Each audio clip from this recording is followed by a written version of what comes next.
The framework of leadership, it starts from the mind. The framework of true leadership starts from the mind. We're going to be talking about the structure of leadership, especially for young people who desire to be involved in leadership in their society, in their country, in their organization. And we will be talking about how leadership heights can be attained as we go up the ladder. So, I started with saying that the framework of true leadership starts from the mind. The mind is the powerhouse of any great person you've ever heard about in history. The mind is the powerhouse of any great mind that you've ever heard of in history. Why do I say this? When we begin to look at life and how we attain things and how things come to us, we begin to see that we first of all imagine it before we get it in our hands physically. You first of all imagine it before you get it in your hands physically.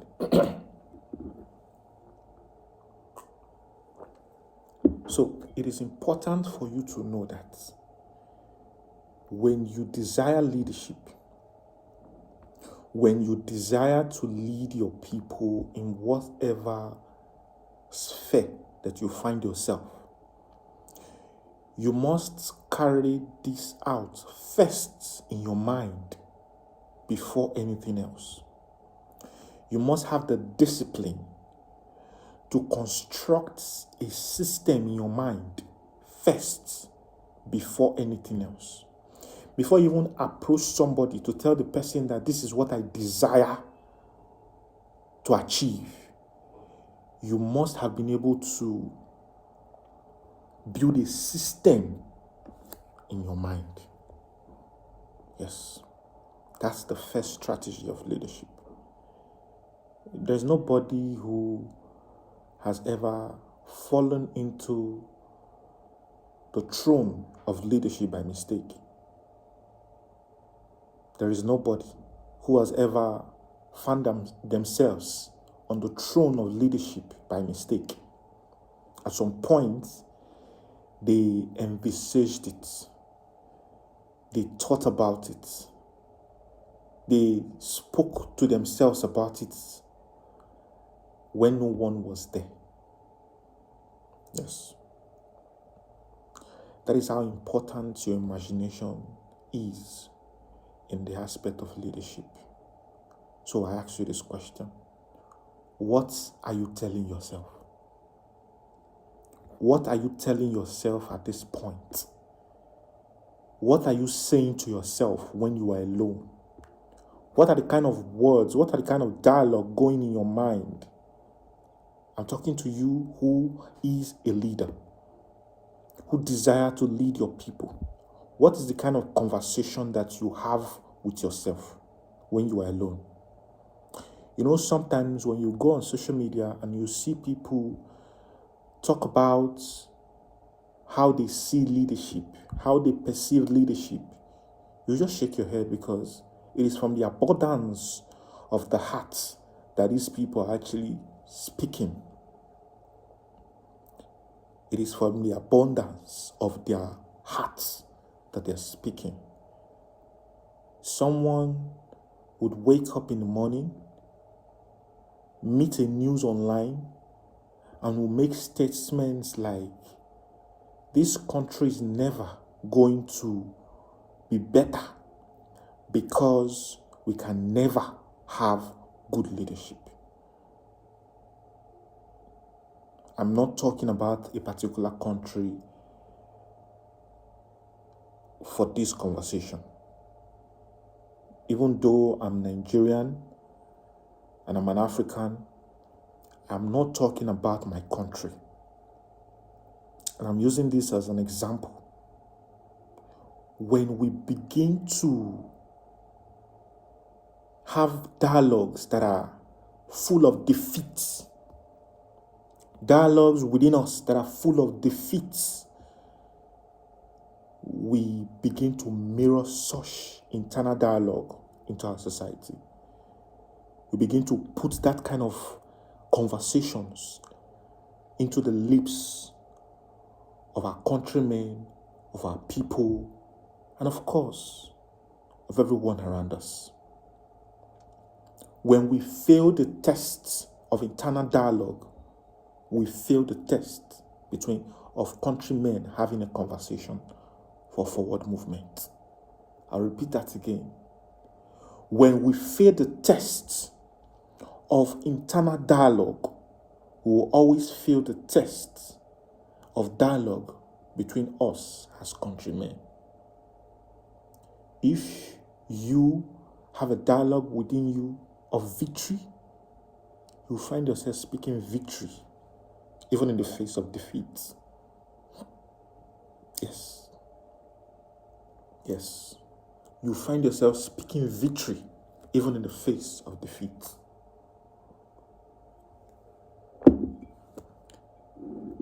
I am of the school of thought that before you do anything, before you achieve anything, you must be able to think it through first in your head. You must be able to analyze this first in your head. If the analysis in your head does not pass the test of leadership, no matter what you do, no matter what you desire to achieve, it will be difficult for you to achieve victory. No matter what you do, no matter your strategy, once you begin with a defeated mindset, once all the conversations that you have are full of defeats, you would always end up defeated. And the classical example here that I would like to use is the story of the children of Israelites when they were leaving Egypt. Yes. When the children of Israelites were leaving Egypt, it was said that even with the miracles, the signs and wonders that were done in Egypt, most of them had this mindset of slavery. And you can't blame them. Most of them were born into slavery, right?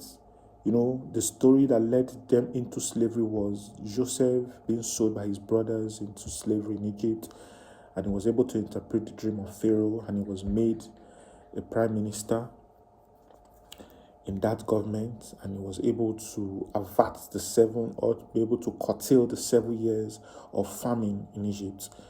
And after Joseph had died, the Bible recorded it that a Pharaoh that knew not Joseph came into power, and he saw the people of Israel and told his people that we need to be careful with this particular set of people because they are more and they are mighty, and we need to tread carefully with them. And it was said that they lifted bodies upon them and they made them to build houses for them while they suffered and lived in Goshen. That is not the story we are focusing on here. But I just want to set the precedence to say that most of that generation, because the Bible recorded it that they were in slavery for 400 years. So there were people who were born into that slavery. There were people who were born into the slavery and who began to experience slavery just from the formative years of their lives. So you can't blame them. They were born, the formative years of a child is, I think, 0 to maybe 10 years old. That's when they begin to remember words that were said or so. So this set of Israelites that we're discussing here, most of them were born into slavery. They saw their father being treated as slaves. They saw their mothers being treated as slaves. And they later were enrolled into the list of slaves. So they had the consciousness of a slave. Most of them had the consciousness of slaves. So we're not going to blame them here. But the point I'm trying to drive home here is this. When they got, even with the signs and wonders that they saw in Egypt that led to their freedom, when they got to the wilderness, the Bible recorded it that they continued to complain. They continued to murmur. Even when provisions were made for them, they continued to murmur. Right? So, with that being established, it means that when you complain, your internal dialogue is about defeat. Is someone getting me? When you complain, your internal dialogue is about defeat. And let us be very clear here. Complaining does not erase the validity of the situation that is at hand. When you complain about the thing, it does not mean that your position of complaint is invalid or not correct. A person who is looking for a particular contract and is not getting it even after spending resources and begins to complain out of frustration, it does not mean that that person is lying about what the reality is about. No, the person is correct. Complaint comes from valid scenarios of reality. Valid scenarios of reality that the person is frustrated about is what leads to complaint. So we are not trying to say that when you complain, it means that you are overblowing. No, you're not overblowing the issue. You're not taking the issue out of proportion. It is an issue that can frustrate a person. That is what people complain about. All right? But the point here is that there are two ways to attend to issues. You can either complain, murmur, or you can actually sit down and tell yourself, how can we move away from this? How can we find a solution? And if you look closely at the story of the children of Israel that we are currently discussing and how it relates to the inner dialogue within us as leaders, you would see that God did something very profound in that story. God said that this whole generation will not enter into the promised land. Selah.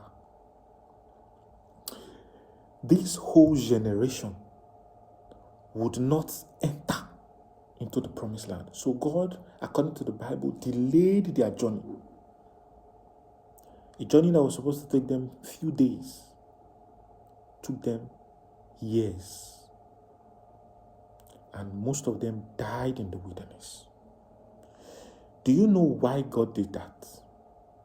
Because He wanted people who were not born into slavery, whose mindsets were not chained to oppression, to slavery, to complain, to murmur, to enter into the promised land. Because God has seen that it will be difficult to change the mind of these ones who have experienced slavery. The reason why they complain, some even complain and say, oh, they would like to go back and go and eat the garlic that they are eating in Egypt than for them to be here. they could not have the capacity. Because of the slavery, they could not have the capacity to withstand the journey of the wilderness that was leading to Canaan. Why? Because the inner man has been destroyed. The inner man has been broken into segments. And those segments have been attacked by oppression. When you break the spirit of a man to the point that they cannot even think well of themselves, without even going to war or without coming to war, those kind of men, they are already defeated. I hope that when you listen to this teaching, you will not only get what I am saying, but your mind will expand to think about what you should hear in your inner man. My conversations are not about what I have to tell you. I want you to be able to listen to me. And by the time you are done listening to me, you can write your own ideas. That if I look at your notes, I will be able to write my own ideas. I want to be able to have a conversation with you to the point that when I am done talking and you begin to talk, I will learn from you. My words are raw and they are from the source. And I desire that if I speak my own and you hear me speak, you will get a deeper understanding because of the gifts that you carry inside of you. You will get a deeper understanding of what I am trying to communicate. And when you try to explain what you understood from the things I've taught you, I will learn from you. So let's go back to the story of the Israelite. And God said that this particular generation, they can't go into the promised land like this. They will mess up things. Why? Because if you check closely, it is from the abundance of the heart that the mouth speaketh. The inner dialogue in the minds of those of that particular generation was faulty. The inner dialogue of that particular generation was completely faulty. It was filled with the ideas and the experience of oppression and slavery, to the point that they are not able, let me not say they are not able to see the light in the light. What they see is darkness, even in the face of light. I'll repeat that again. Please get me water. Thank you. I said, they are not able to see the light in the light. What they see is darkness, even in the face of light. Have you ever had conversations with people, and no matter the angle that you come from to provide a solution, and this is their own problem, this is something they came to you to, complain about that they are facing, and you now decide to help them provide a solution or brainstorm on how to help them.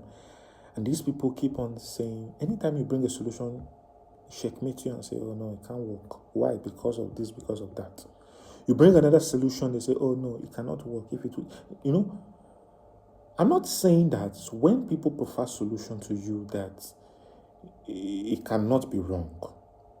I'm saying that sometimes if your mind is flexible enough, you would see the solution in that problem. Or you would see the solution in that statement that doesn't even look or seem so deep. Most times when you have conversations with people, before now, when I have conversations with people, I tend to really want to probe them so that I can have a better answer. I'm not listening because I want to digest fully what they are saying. And bless God, I'm no longer like that. I've come to realize that when people say things to you, the way for you to help yourself and show the person who is talking to you that you've been listening is to take some time to really listen and digest. Just like you're doing right now. You don't know me before, and I don't even know you. But it's not about me. It's about what I'm talking about. It's about the idea I'm ditching out.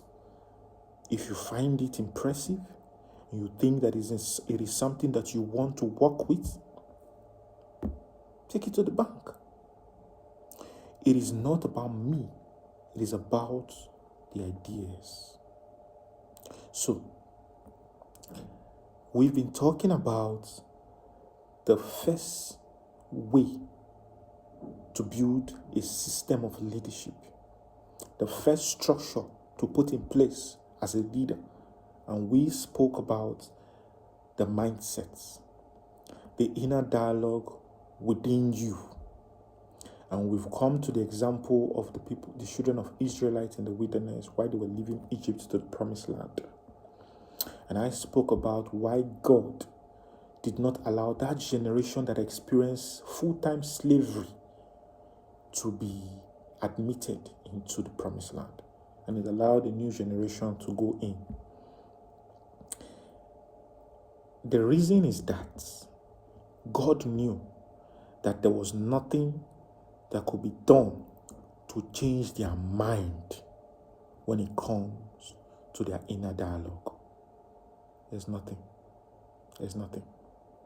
Even if God himself would come down and start sharing bread, kill a cow, roast it, and give it to them one by one every single day, they can never be satisfied. Why am I saying this? Some people will say, I think you are overblowing the issue. Maybe that may not be true. But that's true. Because from all the miracles that they saw in Egypt, the signs and wonders, how God pressured Pharaoh to be able to release them from slavery. 400 years of slavery is not 400 days. 400 years. 400 years. You think it's a joke? And somebody would allow you to go because of pressure. And you don't think that that's a miracle? They got to the Red Sea parted, and they walked through it.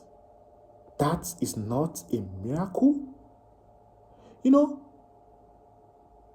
In their time, maybe they were already used to signs and wonders. Let's give it to them. Let's be fair to them. Just like we in our own dispensation are already used to some level of miracles.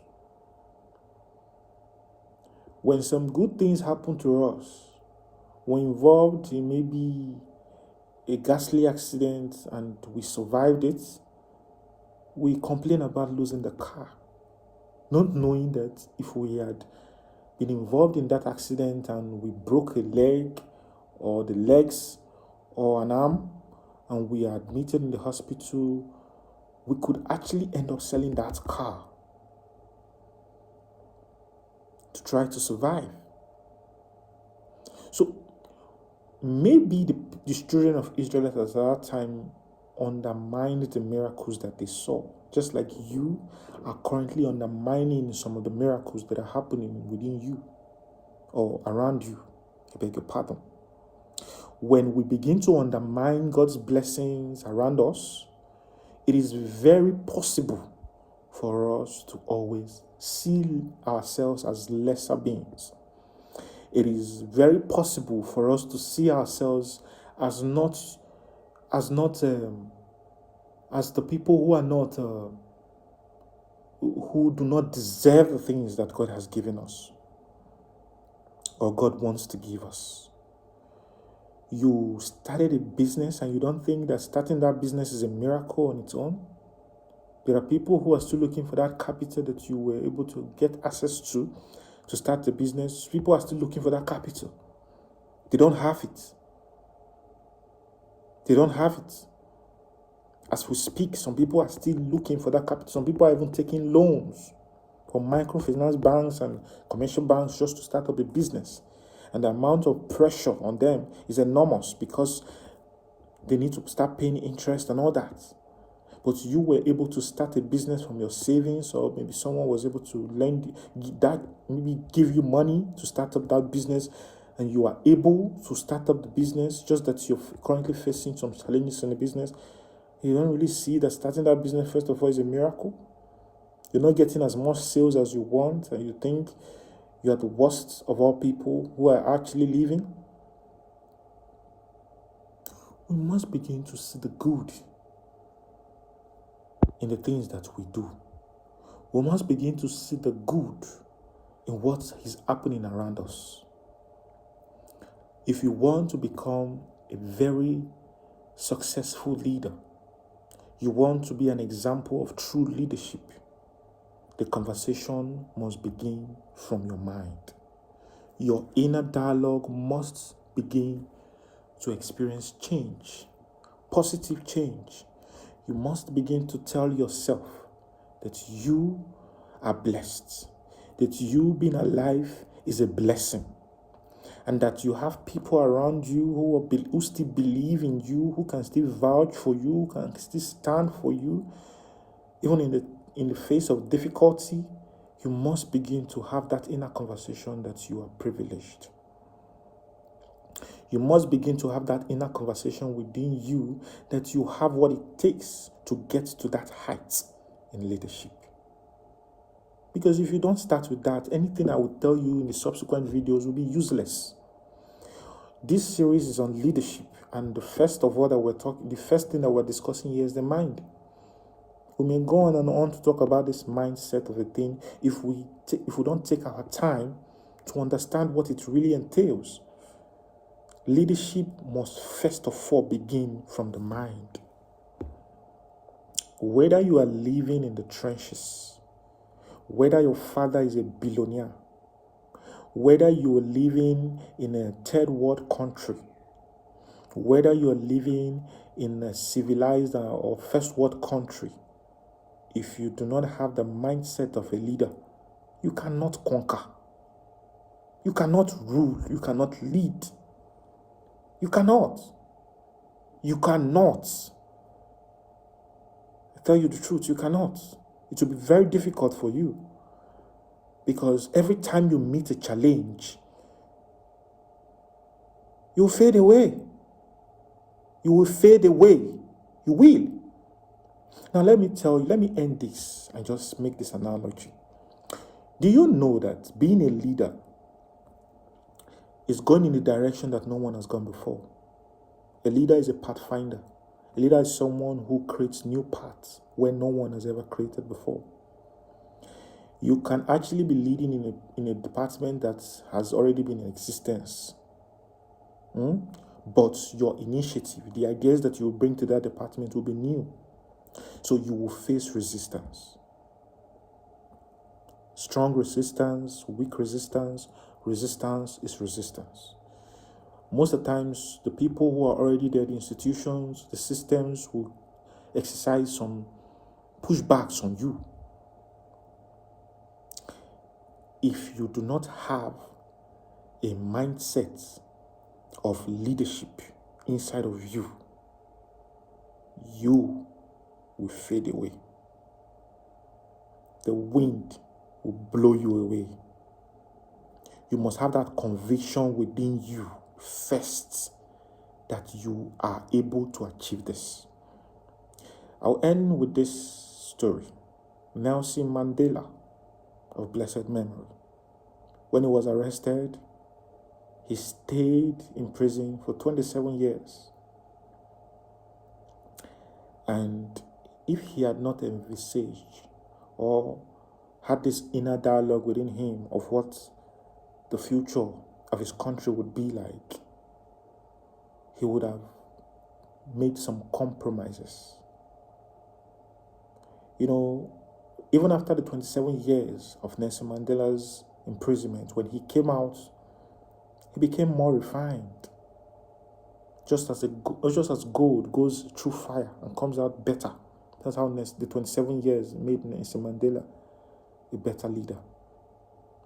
If you do not have that mindset of leadership, that 27 years of leadership, that pushback, that words that someone will say about you, what you do, what you're doing currently on social media, people will say things on you.